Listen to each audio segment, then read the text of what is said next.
হ্যাঁ আমার ফুডিস, চলে এসেছি আজকের কোপ্তার একটা দুর্দান্ত স্বাদের রেসিপি নিয়ে। এটা আজকে আমি এঁচোড় দিয়ে বানিয়েছি। তো চলো ঝটপট দেখে নিই এটা বানাতে কী কী লাগছে।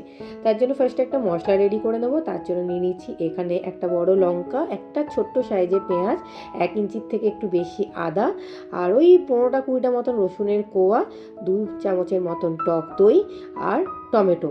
আর কিছু মশলা নিয়ে নিয়েছি, যেখানে আছে 1 টেবিল স্পুনের মতন ধনে গুঁড়ো, জিরে গুঁড়ো, Kashmiri red chilli, normal red chilli, নুন আর পেপার পাউডার। হলুদটা আমি পরে ইউজ করব।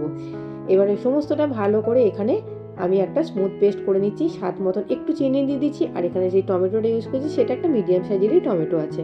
তো সমস্তটা ভালো করে ব্লেন্ড করে নিচ্ছি। এবারে আমি চলে যাবো এঁচোড়টার দিকে। এঁচোড় আর আলুটা আমি সেদ্ধ করতে বসিয়ে দিয়েছিলাম আগের থেকে। ঠান্ডা হওয়ার পর এঁচোড় আর আলুটাকে হাতেই আমি চটকে নিয়েছি। তোমরা চাইলে একটা কোনো ম্যাশার দিয়ে ম্যাশ করে নিতে পারো। তারপরে তার মধ্যে আমি ওটাকে ভালো করে ম্যাশ করে নিয়ে ওর মধ্যে অ্যাড করব লঙ্কা কুচি।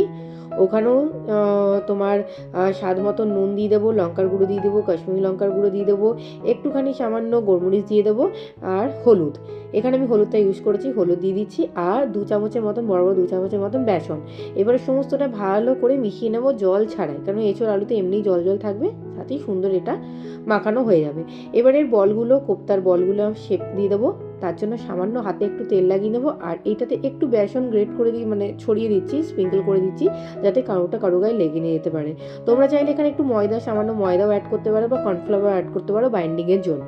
তবে আমি কিছু অ্যাড করিনি, আমার কোপ্তাগুলো এমনি রেডি হয়ে গেছিলো, ওই জন্য আর কিছু লাগেনি। তোমরা যদি দেখো ভেঙে যাচ্ছে, সেক্ষেত্রে সামান্য একটু ময়দা, সামান্য একটু কর্নফ্লাওয়ার অ্যাড করতে পারো।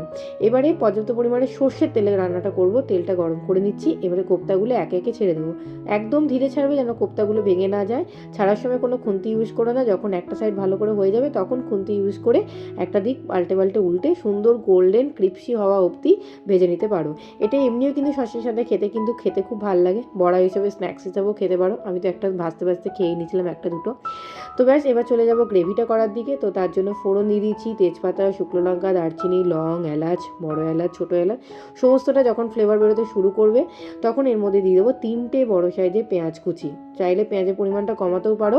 এবারে যে পেস্টটা করে রেখেছিলাম সেটা এখানে দিয়ে ভালো করে কষিয়ে নেব, তেল ছাড়া অবধি, কালারটা একটু ধরে আসা অবধি। তো পেঁয়াজটাকেও লাল লাল করে ভেজে নিলাম, পেস্টটাকেও দিয়ে তেল ছেড়ে এসেছে, দেখতেই পাচ্ছ। এবারে কোপ্তাগুলোকে দিয়ে এটাকে জাস্ট 5-10 মিনিট ফুটিয়ে নিলে আমাদের এঁচোড়ের কোপ্তা কারি একদম রেডি। কোপ্তা দিয়ে বেশি নাড়বে না বা বেশি ফোটাবে না, সেক্ষেত্রে কোপ্তা একদম নরম হয়ে গলে গিয়ে ভেঙে যাবে। ওই জন্য জাস্ট আগেই ভালো করে কষিয়ে নিয়ে মশলাটা একদম যখন তেল ছেড়ে দেবে, তখনই এন্ডে কোপ্তাটা দেবে।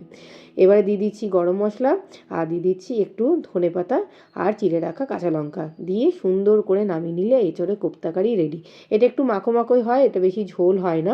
তো এটা গরম ভাতের সাথে খেতে অসাধারণ লাগে, রুটি তরকারির সাথেও কিন্তু খেতে খুব, রুটির সাথে পরোটার সাথেও খেতে খুব ভালো লাগে।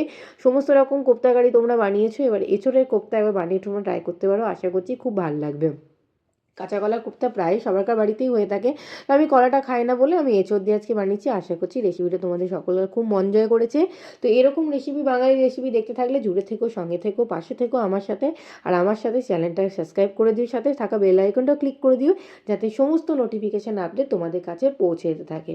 তো চলো টাটা, দেখা হবে এরকম অনেক রেসিপির সাথে। মার্কেট এখন এঁচোড় প্রচুর পরিমাণে অ্যাভেলেবেল হয়ে গেছে, এঁচোড়ের সিজন এসে গেছে। তো ঝটপট এঁচোড়ের কোপ্তা কারি তোমরা বানিয়ে ফেলো। এঁচোড়ের অনেক রেসিপি আমার ইউটিউব চ্যানেলে আছে, তোমরা চাইলে লিঙ্ক আমাকে ডিএম করতে পারো, আমি তোমাদেরকে লিঙ্ক শেয়ার করতে পারি। এঁচোড়ের সব রকম রেসিপি আমি প্রায় শেয়ার করেছি, এটাও আজকে শেয়ার করলাম। তোমরা এটাকে বানিয়ে অবশ্যই আমাকে কমেন্টে জানিও কেমন হলো।